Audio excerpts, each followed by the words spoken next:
Bino batu bo mesana na ba problème, ba fille des problèmes, ba garçon des problèmes, ba bo ma relation. Bon ba relation na ba vie na bino. Na ba misala na bino, na ba ndaku na bino noke ya sila. Ma sœur chérie, nebi eza pasi yoyoka eza pe ngai. Eza azarto yo bungisa mutu munene comme papa. Donc il y a un makasi, aza papa ou abota kiyo. Nebi ki esalo pasi, ko bungisa mutu munene bon na vie na yo. Doza kinzambe na yo ya se. Yebi se ratate. Oye rata la kaya bang. Le biso tikotak. Coquette Sassa, ma soeur, étant que ton frère, de la part de ma fille, Sila Bissalou, je profite aussi à présenter mes sincères condoléances à vous et à la famille biologique et puis à la famille artistique. Internet ni yango hotel sera théâtre mususu. Et kangi d'autant to bite kangi c'est que to kangi. Ya tika, au moins so fini soubra na ya. Non ya. S'abonner pe na chaîne na biso Demel TV original. Des bandes à London TV avec des Bruno original. Abonnez-vous sur la chaîne YouTube des Mbanza London TV original. Des Mbanza London TV original. Abonnez-vous. Abonnez-vous. Un grand merci à vous, chers internautes, partout dans le monde entier. Bonjour, je suis Bakou Rolando, humble serviteur, au nom de tonton Hervé Lessayo, mais ça toujours. Conseil la vidéo à travers cette émission, analyse en partie pris. Analyse en partie prise, émission, tout ça, la rabino, analyse selon l'actualité.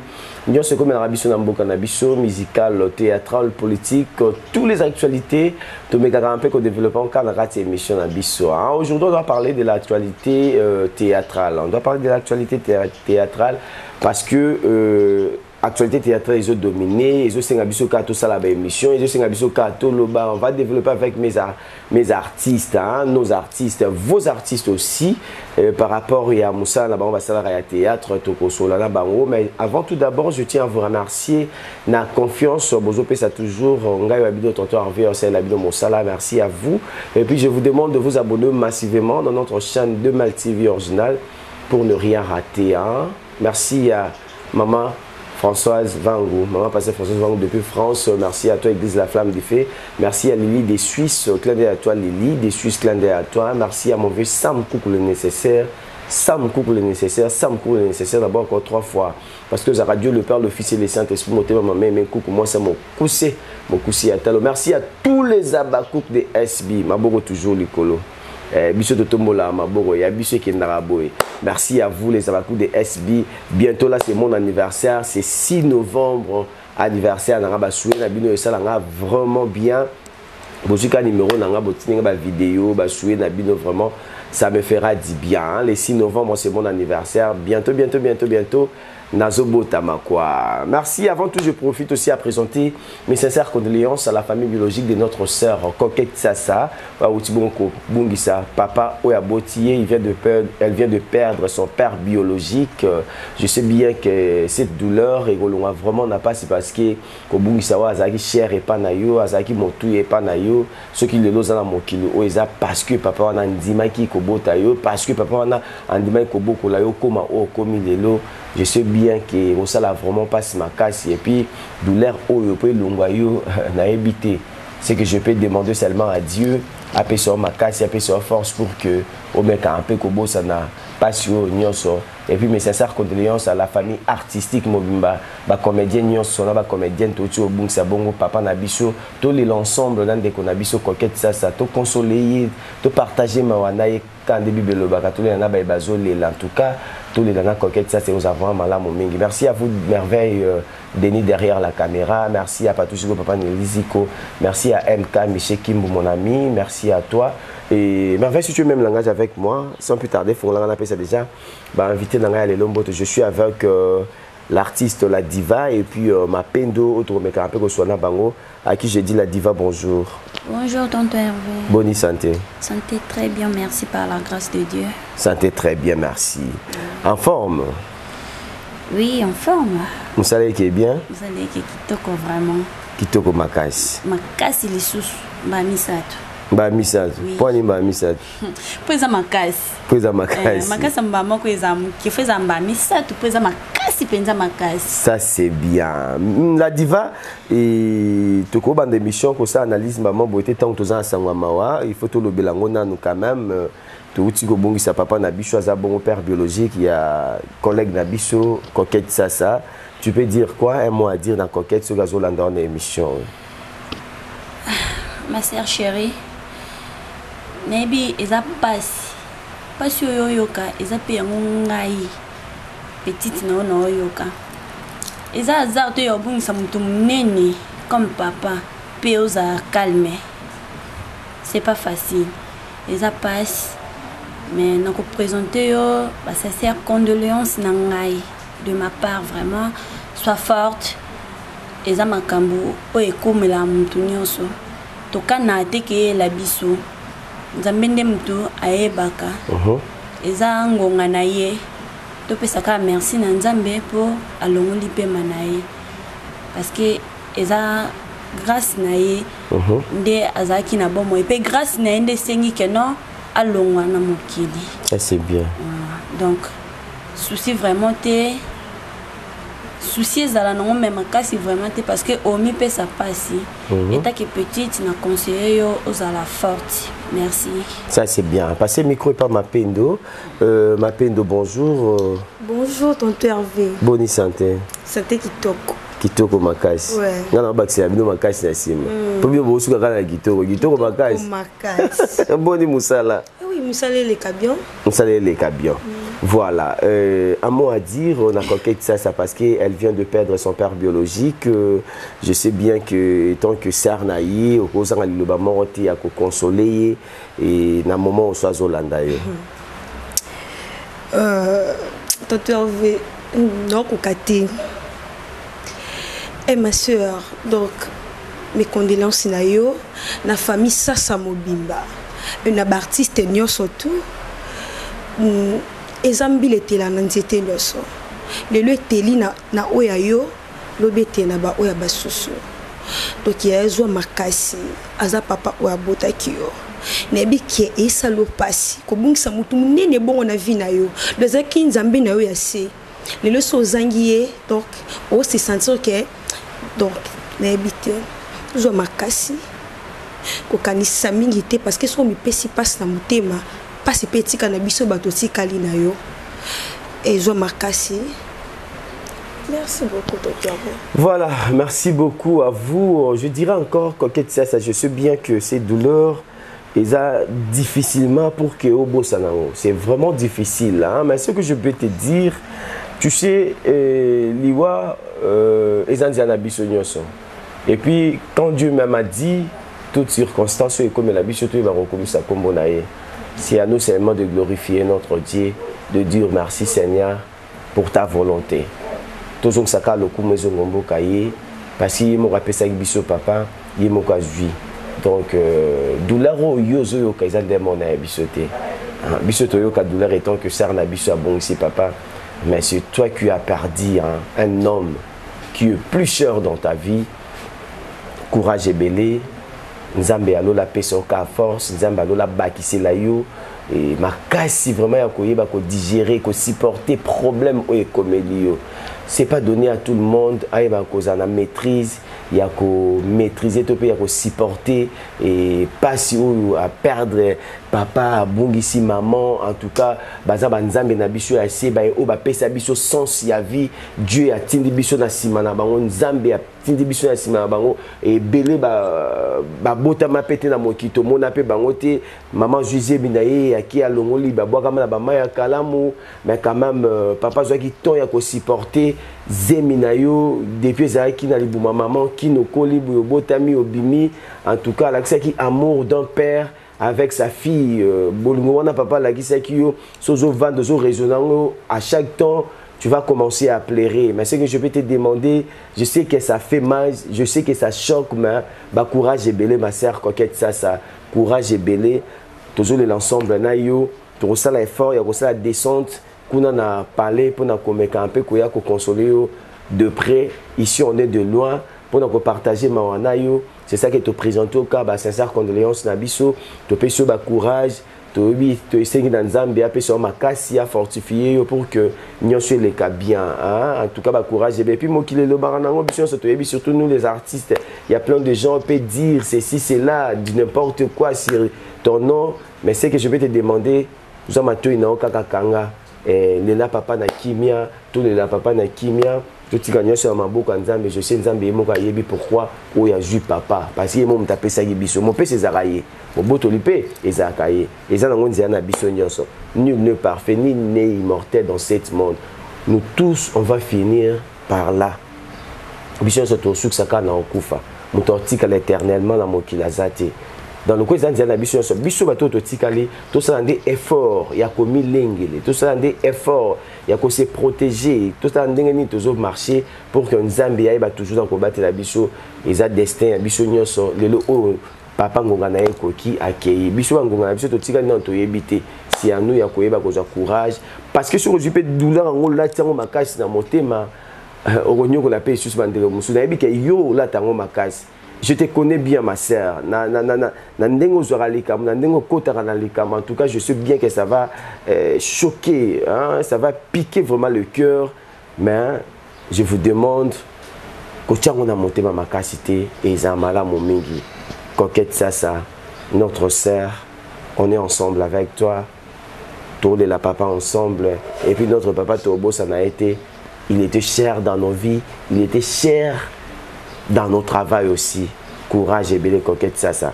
Voilà, chers internautes, j'aimerais bien juste passer vraiment quelques minutes à présenter ma condoléance na sœur Nabiso coquette ça. Tout quitter. Je viens de vous informer que notre sœur coquette ça vient de perdre son père biologique. Vous a déjà informé. Au bazar numéro coquette ça. Au bazar numéro n'a été. Vous pouvez m'écrire dans mon numéro. Non, c'est mon numéro coquette. Vous présenter ma condoléance Nabino. Boule l'ensemble nan de konabino l'artiste Nabino a CP Sarabino et ça vraiment yelo comment yamala momakasi na dit bien que bolinga coquette mingi azu matanga to consoler to partager manaye et ça la bien. Voilà. On doit parler de l'actualité théâtrale. Mingi bino bolinga to bien maramba sila ma peine de boza baleki sila bisalu. On a vu le film Réclamation déjà 1 2 et Kotaki et puis 3 je crois bien. Et tout le monde a Zali, Kitoko, film et réclamation, et tant que Bino Balé qui est assis là-bas, Bakouk Bayambia on est. En tout cas, film à Libanga. Tonton Hervé, les Abakouk, Toto Mama Boko. Babakou Balinga Koto Mama Boko, il y a tout un bon licolo. Voilà, Balinga Boko. Tonton Hervé, film, on a premier épisode, et Faso etalama le lenge batu ba lobela film wana réclamation il faut zara makas parce que biso dans nous biso mo ba kolo mwana ngai noko bisalu na tendresse tata moi si bisalu na miss lolo mama legi bisalu to zwa kita na biso ya ko sala libondeli ya ko réclamer ya ko kata ba lienyo so ba freinage ba tout oyo ko sa ke bloquer. Et moi, on a vu aussi la bissa, tout ça, tout ça, tout ça qui maman la prière et il fait ça bien. Réclamation fait ça bien. Baba Kou Bayamé on Kitoko. Kitoko makasi. Premier épisode est Betty. Bato tout ba lo belango kaka. Deuxième épisode sous tout dans votre bakufa. Batu bakokufa film lui kota ka biso baleki na ye. Donc ko ka tête to kangina matoi batu ba romo loba. Babi ngo bino bo simbi ba biso to simbi nzambe.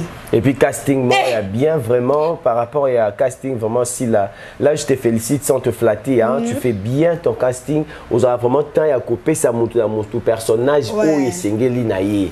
En tout cas là vraiment coup de chapeau à toi. La diva par rapport à yo réclamation côté déjà 1 2 quota 3 et puis je sais bien que d'ici là et au quota et baba kou ba yamba ondene et puis yo mo yamba ga ondene. Et biso ratati. Oye ratata la ka ya bang. Les biso tikotak. Tant beti do. Regardez la caméra s'il vous plaît. Pese loko zwe loko. Mukolo loko na ba valeur elo na e. Loko na bi valeur na ngoyo on mi pesa poa na ngava mta pesa ngapoa.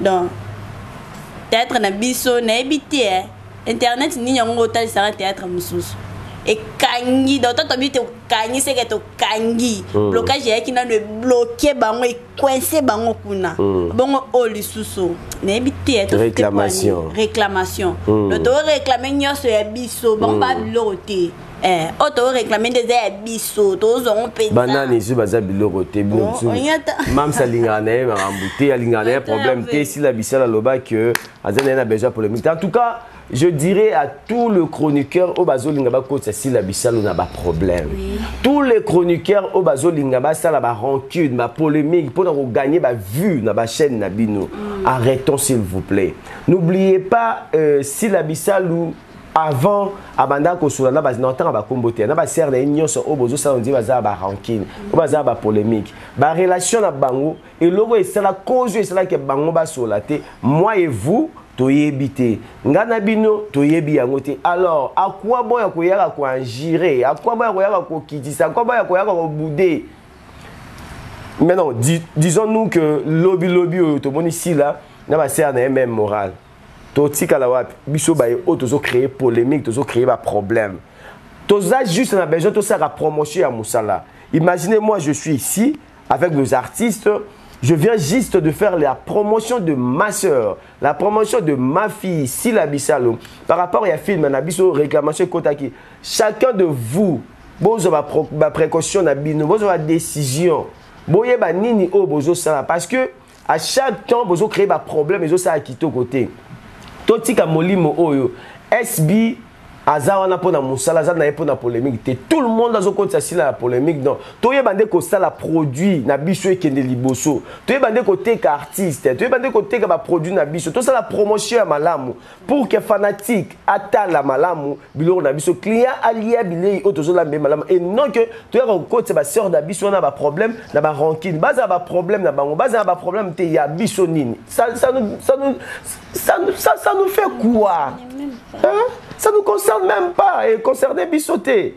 Parce que pourquoi Bissoté Zolinga côté na kati il y a des problèmes ango ko bimisa ma pe konze so Bissoni il y a plein de gens autant me souper comment ça mambo ba te bébé ba seka en tout cas moi je dirais totika ko finga totika ko chrétien totika polémique to salande musala to salande promotion parce qu'on n'est pas des porte-parole on n'est pas des directeurs il y a marketing il y a artistes hein.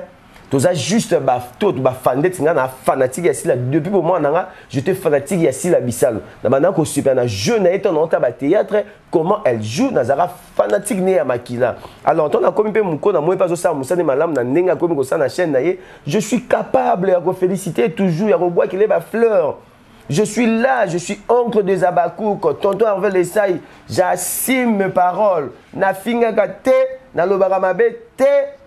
Mais dans le bandé, la vérité, puis na tékarandé, bah produit na biso. En tout cas, par rapport à Batu, oyo, bazoli na ba côte si là, na ba serre na musu na ba polémique, on peut dire quoi pour na bango? Mes sœurs, mes frères, à mon avis, kolinga kate otambola na kasha mabe. Moni mutu, soko linga problème te, kolinga te au côté na problème. Polémique fou taratin. Problème est fou taratin non bolo balangai ceux qui au côté na problème na muto na futoni to muto azo tindo na pesoni oyo peso eleka onzamba futo te faut recopier caractère il y a des artistes mususu bazo pesa rambongo pour ba finga kasila basala raboye en tout cas ndeti biso na temps na biso en tout cas na jira pamba te je jure devant mon Dieu. Banda le Béasila à 50 francs 4 ans et si la bissa en aliaté. À 50 francs et 4 ans. S'il vous plaît, je dis bien 50 francs 4 ans. Il y a si la bissa ou non aliaté. 50 francs 4 ans, il y a Bakouk mora tindelinga pour nalia non aliaté. Donc dans ça la na volonté, au monde qui est naturel. Et c'est le monde en forcé. Je suis la première personne à Banda Kolobela Sila, à Banda Kolobela artiste Ndenga Malamu. J'avais fait analyse, il y a Sila Ivoirienne. On a chroniqueuse, tout bazaka flou. C'est moi qui a commencé de parler des bonnes choses aux artistes et comédiens. Nabanda on le Sila Ivoirienne, bozalaka wapi bozalaka te. Il y a plein de gens bo yebi yango pe bo mona yango. Nazal la première personne OEP a joué initiative, il y a ça comment je peux dire, conception. Il y a émission, parlons de l'artiste, témoignons, nous vivons. Je suis la première personne. Bola marzi to kaza mama to zila ga ateke mutu akufa apo to yakoloba kazaka bien azaka malamu intel nga ye penda soki yete abanda ko jouer bien to nazaka contre maramwana nga azaka contre toujours anti valeur abanda côté le mina abanda ko lingate parce que na yebi ke ba artiste na biso nyonso bazawa na po dans ça musala bazana po dans ça fierté ya mboka na biso fierté ya culture na biso ezelo moi malamu pesa micro na mapendo par rapport à batutu bazolinga ba côté ba polémique na monde ngo ya théâtre ya basar na biso ko lo banini batika tonte bino batu bo mesana na ba problème ba fille des problèmes ba garçon des problèmes ba bo ma relation bo ba relation na ba vie na bino na ba misala na bino na ba ndaku na bino noke ya sila bo tika biloko na biso ba leke pour tout polémique té tu as problème té ya moni babi ke linga muninga de yo moko zo milinga to ngo koti na problème yo siko batu ba linga yo mais mbatu muninga batu ba ina kai bo tika lo kwa na bien té bo mo to bo sala ngwa rete pour na apuya bino té siko bo mo tika za buzoba biso ba leke sira to boyi na biso ya na biso botika okoti na babuzo bezanga tina afi ya problème te le mona komba sala faut batu tu RDC balingi monde entier mimbe se planaye non ke batu su babi ke non to lirete pour ba lobela kae to arrêter pour azalendo to arrêter pour batu ba refinga batu ya tinda batu ba finga tinda binote bonto roskotara ba bêtise na kombo na botika to bo biso to bo to boyi etant que leki na ye to boyi bino ndeso tu boza poso loba so poso finga mutu na kombo na yo na sila te tika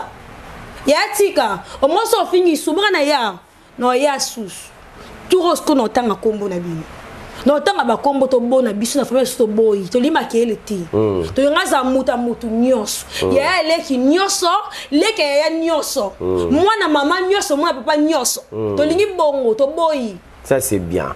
En tout cas, chers internautes, tous les Abakouk de SB, je suis fier d'être oncle de Zabakouk parce que avec vous, c'est là où repose mon cœur. Hein? Avec vous, c'est là où repose mon cœur. Mon thème, que vous êtes là nombreux, toujours au poste des Abakouk de SB. Je sais bien que tout ça juste des promotions, il y a film et réclamation, il y a toujours une polémique. Tout ça, besoin de film et Ezaka Likolo, film et Telamakaka, c'est ça que tu as un problème, tu as un polémique, tu as un rancune.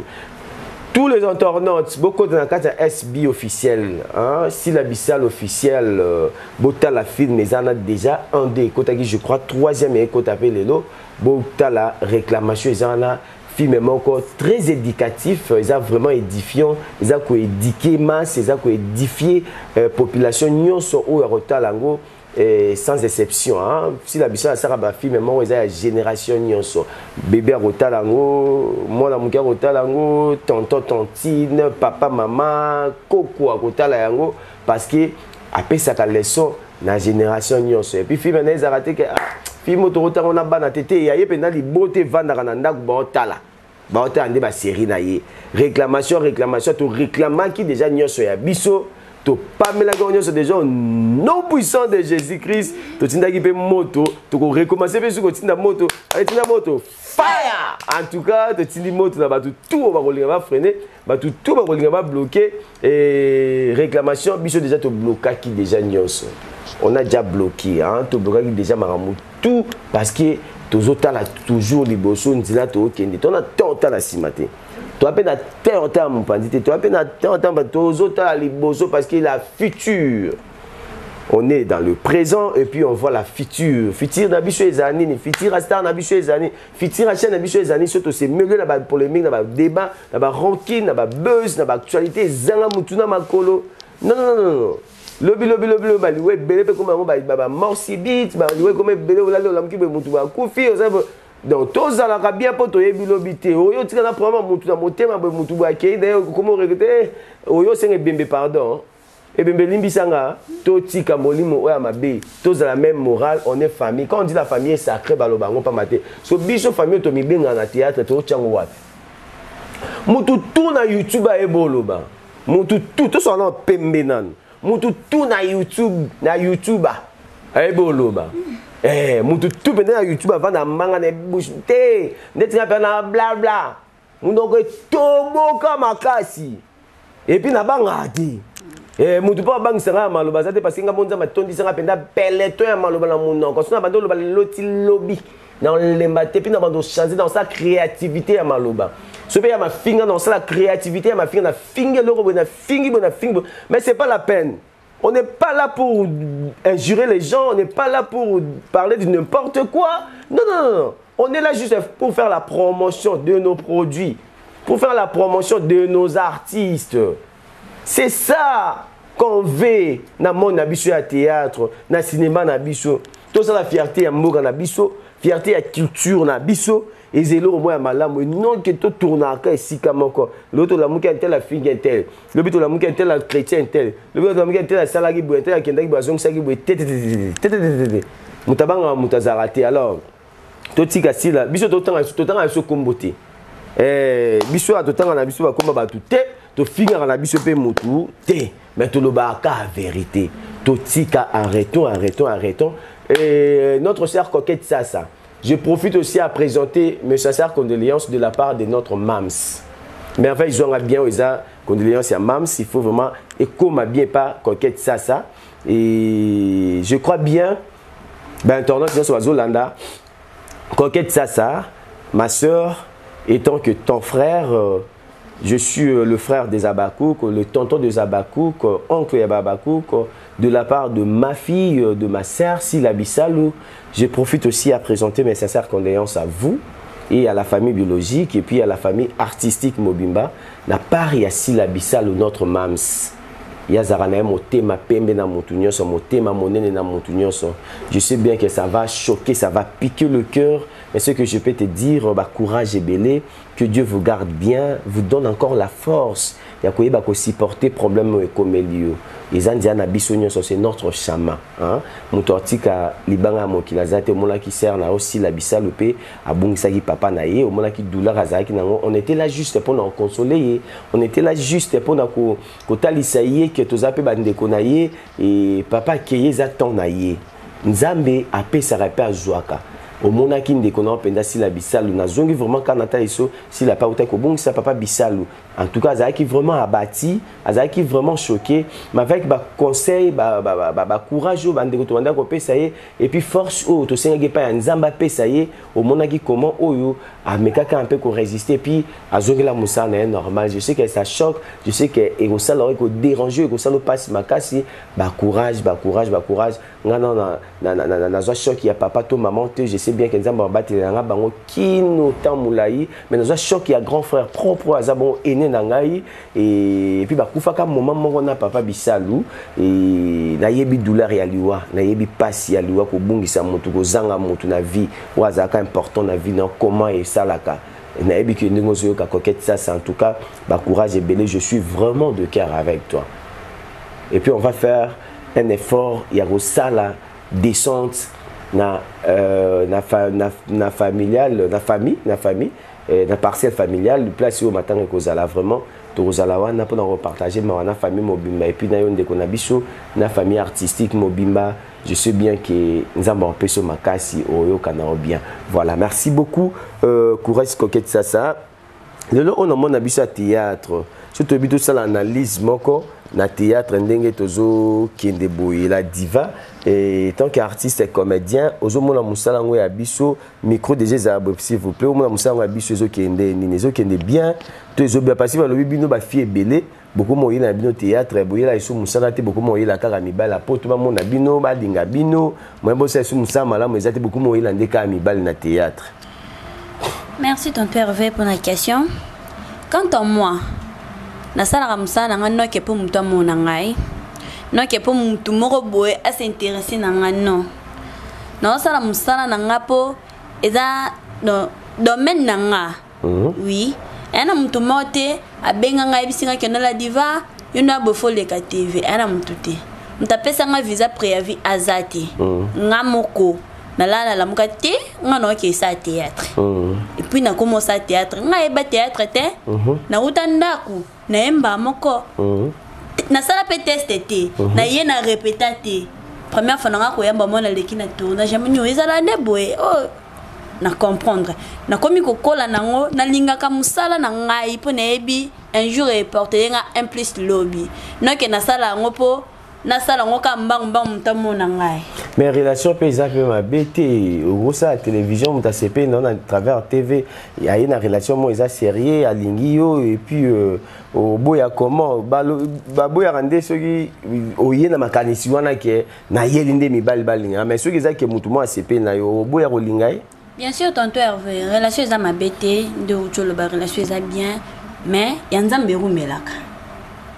Il y a certains de yakambang bang, non, boy, relation je suis une fille, et quoi est la ngai, non, dima, mais, nazo s'intéresser dans mon amitié.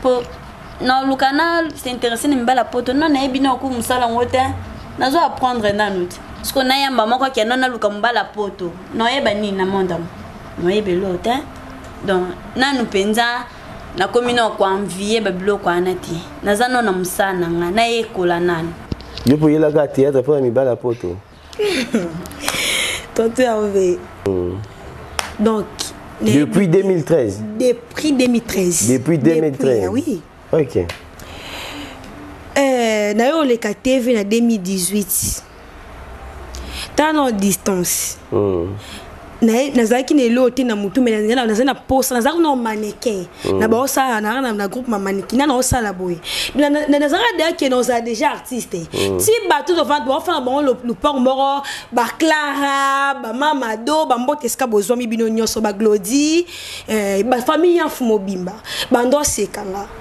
si na yo côté na théâtre église o mamba Jésus ba sera Jésus wala ba Noël na sala ngo ezelo na ngai ya makila na ko kotika ngo tina linga ngo makasi na ya pona mibalite eza musana nga na ebi eloko nyos tu basala ngo polo bezana lifuti nango na ebi théâtre batu babala mabata malonga na ebi théâtre batu ba voyager donc et non ça semble tonton Hervé oui mon bel poto soit linga no boyate no boyate même si ba sina so obiso tanga wana ba zapela ba relation mineno ba sina sima théâtre donc tina sala ngo boye po lobi nezo lifuti nanga et so na voyager te no bela mobela malamu et so na bela malamu te na ebi ki no sa mutu moko munene na groupe munene na sala bongo so mobala pota ye no zoyer no zoa po eza musana nga et na boya po na yaki po sa mbala poto oh tina tala po se poto Hervé et kasi po na ela musa so mobala sepe nanga na ndalinga te oyemba ku na église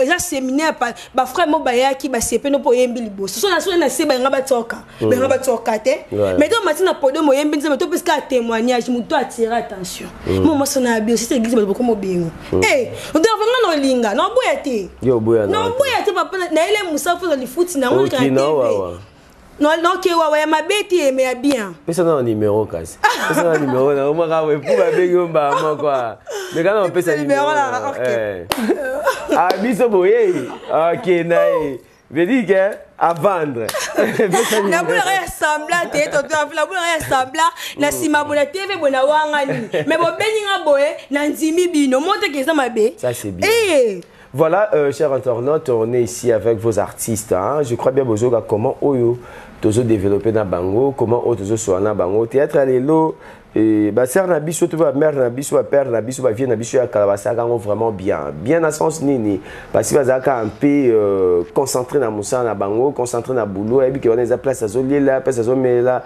place azo sa nyonso mais lelo oyo biso tozo sa na biso vraiment bien mais pas tellement parce que tout comme mon alelo oyo mon amutu mususa yebi na musa te mais quoi za pire petit na na kana tie na écran à l'écran parce que na mon arabo arabel mon illuminé longa TV faut que taton ko le ka jomo bona poto CP na onze mon poto CP na mais musala en réalité a yebi angote c'est ça qui est toujours ba théâtre na biso kufa toujours bon cinéma na biso na bajara ba comportement oyo au moins vraiment que yebi que rôle non ça film non ça là rôle oyo na ina pesa tel mais si on appelle ça un Joe, il y a incarné bien comme il faut. mais le quoi azaka mutu nanga te na pire petit mobo ayebi na ko jouer mais le quoi azaka mutu nanga na sa na benga na pesa ya ko jouer au PC pa ya jouer mais le malonga pas ça les até tout ça là tozo boma toujours cinéma na biso tozo boma musa na biso tout ça musa na biso comme il faut. Arrêtons s'il vous plaît totika qui pire totika qui mutu nangai totika qui bisala sala tout ça les abisala ça osa vraiment la mutu moi peut-être que yende mais juste yete pire ngainde on est amala mutu on est déjà à la fin je sais pas remerciement beaucoup c'est pas un an et puis numéro de téléphone directement ouais remerciement ngana famille Esai Mobimba, groupe Galaxy Mobimba, Mirela la Star, Yanfou Maboukou Mister V, Maman Mazé, Maman Lily depuis Suisse, et on a aussi que Maman Bambote, la repose ici la quitté Maman décembre. Tosé là, la pessimbote n'a pas fan tout bolé langa, ma pendo, la pessimbote la groupe Galaxy Mobimba, numéro de téléphone n'a plus de 143 84 10 23 877 plus 243 84 10 23 877. Voilà, ça c'est bien. La diva, un mot de la fin Nayo et puis numéro de téléphone, on a remerciement directement. Mot de la fin Nangai, Nazongi Soussou, n'a représenté mes sincères condoléances. Nayo ma sœur, Coquette Sassa. Napesi merci na tonton Hervé Lesai, mon papa que j'aime beaucoup. Famille Lesai Mobimba, na bosani binote, groupe Galaxy, ba fan nanga la diva. Napesi bino bambote, et je vois bébé princesse Mwinda Mavinga. Bébé chéri, maman tantine Yala, Jeannette. Je vous salue là où vous êtes. Eliane. Maman leka mwana. Nathan, je vois Maman Stéphanie Ngoma, na pesi bino bambote, numéro de téléphone anglais plus 243 85 24 57 778 plus 243 85 24 57 778. Ça c'est bien. Merci sur Internet, on est à la fin de cette émission. Quant à moi, je vous dis un grand merci. La confiance, vous avez ça toujours. Là, je suis vraiment ravi de savoir que vous étiez là nombreux de suivre votre émission Analyse à parti pris, qui est présentée par moi, votre humble serviteur, Tonton Hervé Lesai. Merci à tous les Abakouk de SB. Vous aurez toujours au poste. Manifestez-vous les Abakouk. Manifestez-vous les Abakouk de SB. Merci à Sila Bissalou, Pombasen, Dr Sissi Mama Rosa, Sila Ivoirienne, Yamoukolo, moi on a 12 ans, David Beckham, en tout cas, Sissi l'impératrice, en tout cas, coup de chapeau à vous par rapport à Moussala. Consommons le film Réclamation, consommons la film Réclamation, toujours la SB officiel, si la bicelle officielle, tout consommant 1, 2, je crois 3 déjà paix. Ils ont un total et puis tout c'est la suite au barotier la bisso. Merci à maman pasteur Françoise Vangou depuis Paris, église La Flamme du Fait. Merci à Lily des Suisses, au clin d'œil à toi Lily. Merci à mon vieux Samkou nécessaire, mon thé, ma maman aimé coucou, moi ça m'a coussé. Merci à mon boss, monsieur HD, les boss Molo pour mon thé, ma maman Irène Kougema. Merci à Tracy Belenga Pro, de mon thé avec Loli Diassou, Kelenga Congo Télévision. Merci à Lolita Mos avec une nouvelle énergie depuis Australie. Lorette Mpa la Tigresse, 10 à match depuis Belgique. Merci à ma pasteur François Vangou. Voilà la flamme du fait. Mbote Nabino, merci à Merveille Denis derrière la caméra, pas toujours au papa Nelly Zikozik Sabango tout quoi. MK Miché Kim, mon ami de tous les temps, de tous les jours. Je te salue là où tu es. Quant à moi, je vous dis au revoir et on se retrouve au prochain numéro. Bye bye. S'abonner à la chaîne Nabiso Oyo. Demel TV original.